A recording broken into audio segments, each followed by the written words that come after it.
Mr. Taket Jarang, who is the prime accused in this APPSC case, and the another, the Kanken Garu, the SI candidate was under training and was arrested in the connection to the APPSC exam. So basically, the first Taket Jarang was earlier given uh, default bail in the SIC case number 12 of 2022. And today, the bail application the Taket Jarang filed before the special court UPIA is in connection to the SIC case number 11, which was later on transferred to the CBI. So basically, उनका जो ground था, the main ground was they came on Takit Jarang's main plea for bail was that the investigation part has already been completed and charge sheet also filed. And then another the plea taken by the Takit Jarang was that वो the length of उनका जो detention है अभी तक 6 महीना हो गया, तो ऐसा करके उनको बेल दे देने से ठीक है, बिकॉज उनका जो भी स्टेटमेंट लेना था एंड एवरी जो एविडेंस है वो सब उनका पुलिस का पास में या सीबीआई के पास में आ गया, तो so there is no chance of आपका हेम्परिंग और टेम्परिंग विद द एविडेंस, तो उनका ये बेसिक वो था। तो ऐसा करके उनका ये बेल को फिर हमारा सीबीआई का पीपी सीनियर पीपी आज आया था, एंड देन ब्रिजेश सर आया था, दिल्ली से आया था, तो आके उन्होंने भी उनको अच्छा रिप्लाई किया और उनको रिव्यूट करके कहा कि बेल आप एट दिस स्टेज क्योंकि उनको नहीं देना चाहिए, क्योंकि अभी भी फर्दर इन्वेस्टिगेशन के लिए पुलिस ने सीबीआई ने ऑलरेडी आपका चार्जशीट में पहले ही बोल के रखा है कि फर्दर इन्वेस्टिगेशन हो रहा है, तो फर्दर इन्वेस्टिगेशन में उनका अगर इस समय में उसको रिलीज़ कर देगा तो there is a very likelihood of the person, accused person, the Taket Jarang, he being very influential person, and is a very likelihood of hampering or tampering with the evidence. So ऐसा करके उनको बोला कि bell नहीं देना चाहिए, objection किया। और रिगार्डिंग जो उनका जो स्टे है आपका जो जेल में 6 मंथ हो गया, सो बेसिकली 6 मंथ हो या 1 साल हो, तो ऐसा नहीं होता है कि आपका it is upon the court to decide कि आपका उनका एक्यूज़ का क्या है, उसका रोल क्या है, ग्रेविटी ऑफ ऑफेंस का जो ग्रेविटी है जो बेसिकली उनको देखता है, तो बेल आपका कोर्ट डिसाइड करता है। तो ड्यूरेशन जो अब रहा है वो जैसे उन्होंने ताकिद जरंग का काउंसिल ने जैसे लिया उनका ऊपर में वो ये नहीं हुआ है, मतलब उनको मतलब हमेशा उनका ऊपर ही होगा ऐसा नहीं है, तो उसको सुन के कोर्ट ने भी ये किया है कि एग्री किया है, एंड देन एग्री करके कोर्ट ने बोला है कि द इंडिविजुअल इंटरेस्ट जो इंडिविजुअल लिबर्टी को सोसाइटल इंटरेस्ट का साथ में देखना ज़रूरी हो जाता है, तो ऐसा करके कोर्ट ने उनका बेल को रिजेक्ट कर दिया। हाँ, क्योंकि जो ये स्केम है मैग्नानिमस है, बहुत बड़ा है, तो इसमें आपका एक ताकिद जरंग का जो आर्टिकल 21 में जो उसका जो लिबर्टी है उसको that can be curtailed for the interest of the जो सोसाइटी का इंटरेस्ट में कर्टेल किया जा सकता है, and that will be not be amount to आपका curtailment of the individual fundamental right of the any accuse. और दूसरा बात ये आपका कांकेन गारू का ये है उनका बेल मुक्ता, तो उसका तो बेसिकली ये था 167 में सीआरपीसी में आया था कि उनका डिफ़ॉल्ट बेल हो गया करके। डिफ़ॉल्ट पता चला कि उनका तो ये है कि 70 डेज हो गया, तो उनका हिसाब से पिटीशन के हिसाब से ये था कि उनका 60 डेज में उनका डिफ़ॉल्ट हो जाता है, यानी कि उसका मैंडेटरी पीरियड पार हो जाता है।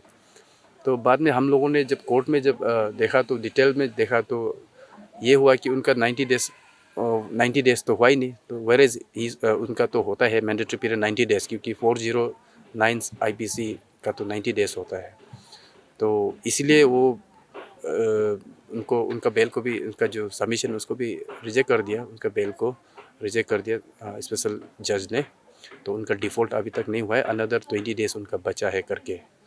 तो आज का 2 ही बेल था, Okay, So sir. that's all. How is the charge sheet looking up this time by the CBI? क्योंकि previous में we have seen that previous जो cases था वहाँ पे charge sheet जो was not अच्छा से फाइल नहीं हुआ जिसका वजह से बहुत सारा accused को bail मिल गया था जो right now how is the charge sheet looking? देखिए या मैं आप लोग ठीक है, आपका ये क्वेश्चन आपका जो सही भी है, आप जो पूछा है it need to be answered और बहुत कुछ क्लियर भी करना है। देखिए चार्ज शीट अभी पहले का चार्ज शीट कमज़ोर था ना, ये था। आप लोग देखिए किसी का सुन के या किसी का मतलब आपने सुन के आप ऐसा नहीं बोलना है। And those person who has got bail earlier, वो ऐसा नहीं है कि चार्जशीट में कमजोरी था, ये ऐसा नहीं है, कोई भी ऐसा कुछ नहीं था। कोई किसी को भी मेरा ये मेरिट में बेल मिला नहीं, डिफ़ॉल्ट में मिला है। इन्वेस्टिगेटिंग अथॉरिटी को सबमिट करना होता है, एक सर्टेन पीरियड में चार्जशीट सबमिट करना होता है। वो ये इतना ज़्यादा आपका ये एग्ज़ाम्स है, 92 एग्ज़ाम्स का सेपरेटली एक एक एग्ज़ाम्स को इन्वेस्टिगेट कर रहा है। तो ऐसा करके उनको थोड़ा टाइम लग गया। तो टाइम लगने का वजह से 90 डेज जब का अंदर में वो लोग चार्जशीट फाइल नहीं किया बोल के डिफ़ॉल्ट बेल दिया अभी तक जितना भी दिया। और कुछ को मिला है आपका मेडिकल ग्राउंड में मिला है। तो इसमें आप ऐसा बोलने से गलत रहेगा कि चार्जशीट कमज़ोर था या था, क्योंकि चार्जशीट देखिए आपने पूछा कि अभी का चार्जशीट कैसा है। चार्जशीट हमको भी मुझे भी पता नहीं चार्जशीट क्या है, क्योंकि चार्जशीट आपको कोर्ट में देता है, ठीक है, कोर्ट में देता है। एंड देन जो पीपी होता है, पीपी को पता रहता है वो चार्जशीट में क्या रहता है। तो I as a counsel for the complainant, तो हमको तो एक्सेस नहीं होता है। But then I can definitely at the time of आपका ये सीसी या फिर आपका लेटर स्टेज में हम ऑब्टेन करके एक सीटीसी अप्लाई करके ऑब्टेन करके ज़रूर मैं देख लूँगा। अदरवाइज़ अभी चार्जशीट कैसा है, स्ट्रॉन्ग है ना, ये है, मैं कमेंट इस पर मैं नहीं करूँगा अभी, क्योंकि होपफुली लेट अस होप कि जो सीबीआई है तो अच्छी तरह से ही इन्वेस्टिगेट करके और चार्जशीट भी प्रोबेबली स्ट्रांगली फाइल करेगा होगा, मुझे आशा है। और मैं पब्लिक से भी यही सोचता है कि सब लोग एक बिलीव रखिए, आप लोग भी ना, आप लोग फॉलो कीजिए, ठीक है, अच्छा बात है। बट देन एक नेगेटिविटी ऐसा नहीं होता है कि आप लोग सीबीआई ठीक नहीं हो, ऐसा भी नहीं होना चाहिए। We should have a little patience also, कोशिश करना है। तो थ्रू जो है आपका अच्छे से जान के चीज़ को वो करना है। एंड सर अभी तक जितना बेल हुआ है इट्स ऑल ऑन डिफ़ॉल्ट और फिर से जो वीक चार्जशीट की वजह से हुआ है करके रिपोर्ट्स आ रहा है ना सर। तो लास्ट टाइम सीबीआई को पूछा है तो उन लोग बोला है कि their main target is trial and conviction बोला था। तो इस ट्रायल एंड कन्विक्शन का प्रोसेस पे बहुत ज़्यादा अक्यूज लोग जो अभी बेल आउट हो रहा है। तो सर उन लोग का जो ये स्टेटमेंट है कन्विक्शन टू ट्रायल वाला, जो आपको क्या लगता है कि लाइक एज ए मतलब प्रोसिक्यूटर ये जो कितना वैलिड है? नहीं, सही है, क्योंकि देखिए आप एवरी इन्वेस्टिगेशन का मतलब ही आपका लास्ट अल्टीमेट आपका गोल ही होता है कि कन्विक्शन, ठीक है। और जो सीबीआई, जो आप सीबीआई के बारे में बोल रहे हैं ना, सीबीआई देखिए, सीबीआई का जो आपका जो सीबीआई अरेस्ट क्यों नहीं कर रहा, आप लोग का जो क्वेश्चन है, देखिए अरेस्ट भी उन लोगों का हिसाब से करता है। ऐसा नहीं कि सीबीआई अरेस्ट नहीं करता है बोल के, ऐसा भी नहीं, अरेस्ट भी करता है।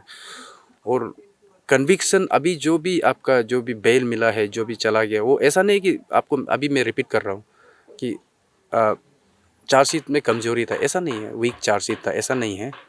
जितना भी बेल मिला है अपना आपका ये में मिला है, आपका अभी बोला है कि डिफ़ॉल्ट हो गया उनका जो, यानी कि 167 सीआरपीसी में आपका जो डिफ़ॉल्ट एक्ट, वो डिफ़ॉल्ट बेल चार्जशीट फाइल नहीं हो पाया उस समय में, तो इसलिए उनको बेल दे दिया। या तो फिर किसी का मेडिकल ग्राउंड है, किसी का आपका कुछ ऑपरेशन हो गया, किसी का ये ग्रैंड मदर मर गया, ऐसा करके जितना भी बेल रिलीज़ हुआ है, ये ऐसा नहीं, बेल देखो, बेल जो है राइट है, ठीक है।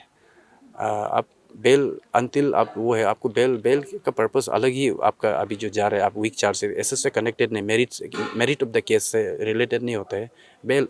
बेल देना है कि नहीं, कोर्ट का ऊपर ये होता है। और अभी जो बेल मिला है तो केस वीक हो गया, ऐसा नहीं, आप लोग मत सोचिए ऐसा केस ख़त्म हो गया या फिर एपीसीएस केस जो दब गया, ऐसा नहीं है। बेल एक समय के बाद 90 डेज़ के बाद अगर पुलिस भी अगर या फिर इन्वेस्टिगेटिंग अथॉरिटी चार्जशीट फाइल नहीं करता है तो बेल तो मिल ही जाएगा। ठीक, लेकिन इसमें बेल अगर 90 बिफोर 90 डेज़ अगर चार्जशीट फाइल कर देता है तो उनका अगेंस्ट में जो भी एविडेंस मटेरियल होगा तब आपका रेगुलर बेल मूव करके तब ये करेगा, आपका डिसाइड करेगा। अदरवाइज इफ़ इन्वेस्टिगेशन कंप्लीट नहीं होता है 90 डेज़ का अंदर में, तो बेल को एंटाइटल हो जाता है एक्यूज ना। उससे ये मतलब नहीं होता है कि चार्जशीट वीक है ना नहीं है, तो इसलिए सॉरी टू इंटरप्ट, बट अगर कोई बेल से निकल जाता है तो there is a possibility also कि if he is an influential figure he may और she may hamper the case, जो केस को थोड़ा हैम्पर कर सकते हैं, इन्वेस्टिगेशन को। Yes definitely. तो इसी को लेके ही, यही रीजन से हम लोग कोर्ट में देखिए, सब लोग तो आके कोर्ट में जो भी एक्यूज आते हैं यही तो बोलता है कि मेरा स्टेटमेंट नहीं लिया, हमने पूरा दे दिया और जितना एविडेंस जो भी कलेक्ट करना था मेरा से सीज करना था कर लिया, इन्वेस्टिगेटिंग अथॉरिटी का पास में आ गया, तो अभी हम इन्फ्लुएंस नहीं कर सकता है। तो यही भी तो हम लोग का कोर्ट में आर्गू रहता है कि हम लोग बोलता है कि एज ए कंप्लेनेंट का तरफ से बोलता है या ये प्रोसिक्यूशन का तरफ से ये बोलता है कि इन्फ्लुएंस कर सकता है। तो आप जो क्वेश्चन पूछा डेफिनेटली कर सकता है, नहीं कर सकता है बोल के आप ये नहीं है, डेफिनेटली कर सकते हैं। सपोज़ आप कोई एक्यूज है बहुत हाई इन्फ्लुएंशियल है, तो बाहर जाके अगर वो बाहर जाके उसको बेल में रिलीज़ कर देगा तो डेफिनेटली कोई आपका किसी भी ढंग से ये केस को डिरेल करने का भी कोशिश कर सकता है। तो that anything can happen, that's the main reason bail को रिजेक्ट किया जाता है।